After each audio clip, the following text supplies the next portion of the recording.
Hey everyone, it's Lisa here, or Lassie, Gutsy Brainy Gal, and it's a Saturday morning. I'm not doing much, hanging about. It's kind of yucky out. I was hoping to go to a nice fall festival today, but maybe tomorrow will be a better day. I'm here and I wanted to share today a story about where my life turned, well, it started about 30 years ago. And I got a call from a doctor, and he said I had HPV.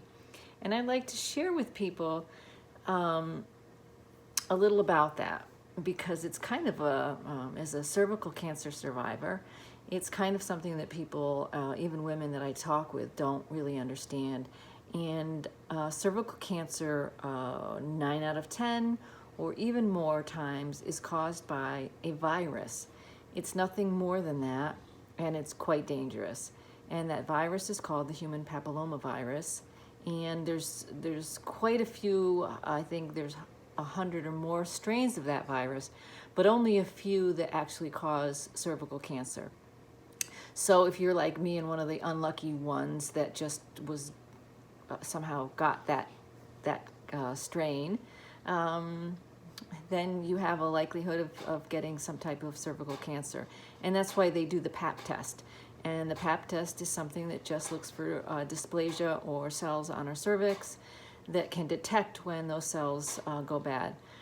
Today, many years later, now they can also, science has shown that we can also look and test for actual HPV, and they can tell us what strains we have, so we can be even more diligent with how we're taking care of ourselves.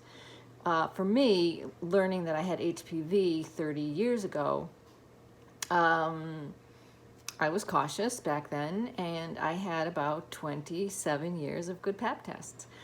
But how this works is it's a virus, just like a cold or a stomach bug. And when your immune system gets low, that virus can take over.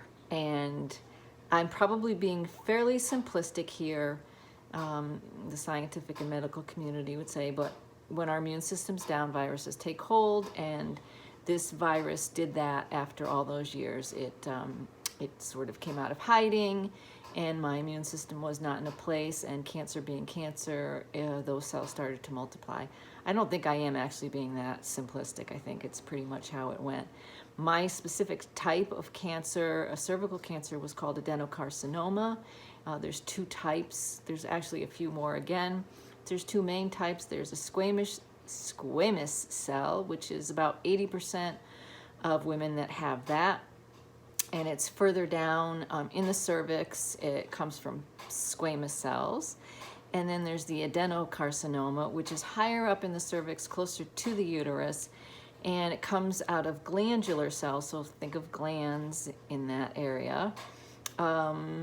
And it's about, I think 20%, maybe even less, of women with cervical cancer will have that type. So they call it a rare type. And because it's higher up in the uterus, it's not always detected with that swab of a Pap test. Thus mine was not. And by the time I went in for a radical hysterectomy, it had taken over my whole cervix and was in 6 lymph nodes. So it was quite dangerous. I had no symptoms, not even one. So not to scare anybody about that, but my point is about immunity. And I can't go back. I can't tell anybody how to, I just don't know what could have changed or how I could have done anything different. I don't know when it began. I'm at low power. So, hey, I'm still here. I've had a lot of falls like that. I'm still here. So I don't know when they always say it's slow growing. I think mine was rather fast growing, this one. But I started grad school. So my father passed away. There was the whole years and years of my struggles with just feeling really scared about my son going over into the military war, then the heart attack, and yeah. Anyway, love you, Quinn. And, you know, and then my dad having cancer and me taking care of him. And then, you know, always for me back then, there was some financial struggles and self-esteem.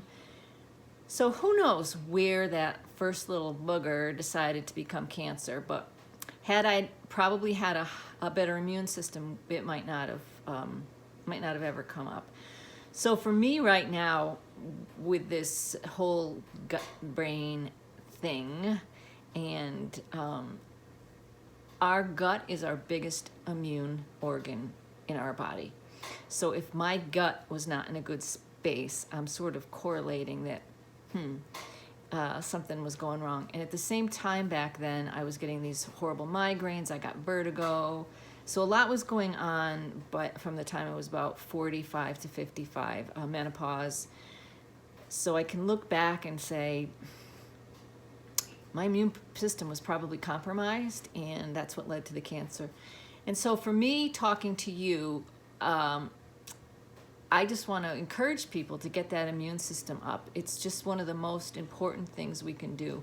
Many people talk about nutrition, and that is the key. Nutrition, what we put into that gut that gets processed through it, is our lifeline to living. And it is as simple as that. What we put in is what comes out, and what our health is created by. And they're finding out that all kinds of disease states start in the gut. So I am just on this mission, and that's where my story started so many years ago, to help people. And I am now a self-proclaimed gutsy brainy gal, and I'm an occupational therapist. This is not something that I look at lightly. I have a Master of Science degree, and I've done a lot of research into it. I understand the human body to some degree. No, I am not a doctor, not even close, but I know physiology, and I understand. I've looked at all the systems in the body, and I can certainly read research, and I can also make some good decisions based on nutrition that I've read as well.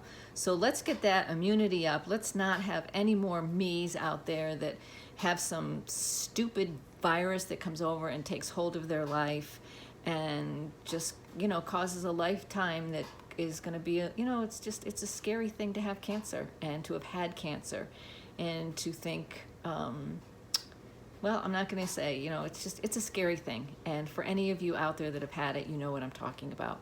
But today I'm going to end this and say more to follow, and see you later.